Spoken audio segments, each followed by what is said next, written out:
All right, joining us now to talk about all of these Middle East developments is Thane Rosenbaum. Thane is a Middle East analyst. Thane, good to have you on the show with us again. Always, Michelle. All right, let's start off by tackling the political landscape in Israel. How do you think these mergers from the right, from the left, and perhaps even more significantly from the Arab parties are going to impact the next election? It's gotten even more exciting. It does seem in the polling that Gantz has dropped a little. Netanyahu has raised a little. It does appear that the alliances have worked in a way that returns Shaked into a kingmaker role. It's possible that her role now in aligning her nationalist parties with the religious parties might, in fact, freeze out Lieberman's power. Up until now, he was sitting in a driver's seat.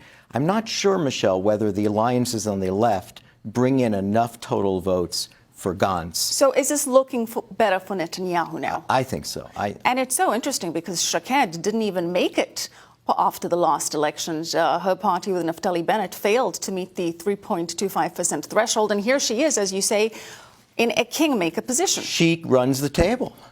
She actually, by this very smart calculation, she said, look, the one thing that Lieberman can't do, because he's already on record, he can't stand the religious parties. He's opposed to all their rules. He's opposed to their unwillingness to serve in the army.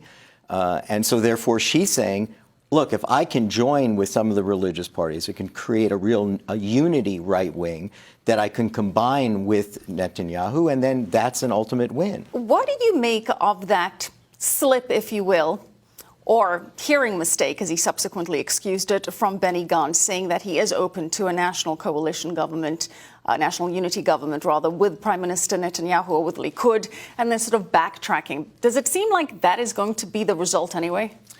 You know, I don't think he's going to be joining up with Netanyahu. That's for sure. I do think that he had his own preference. I think for him, he wants to be. For him, he came out of nowhere. And he sort of, at one point, had some electoral support, and he wants to preserve it. And so I think he's saying, look, I want to be in government in some capacity, but the people that are behind him are saying, no way, nobody. The problem is no one really wants to align with the prime minister, even though he's been phenomenally successful, and he's going to remain as the prime minister. I want to get your thoughts on what we're seeing with UNRWA, the Palestinian Refugee Agency. As we mentioned, now we have Belgium joining Switzerland and Holland from pulling funding from the agency.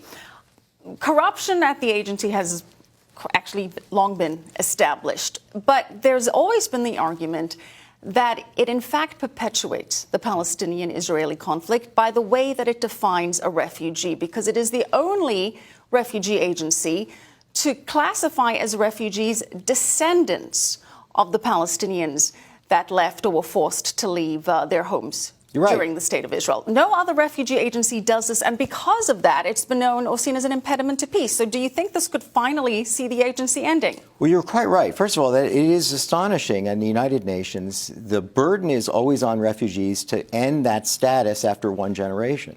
It's only the Palestinians that get a lifetime, perpetual, endless recycling of refugee status. This is a huge story, Michelle, and I'll tell you why. Because it's consistent with what you're seeing out of the Trump administration. The luster on Palestinians has faded.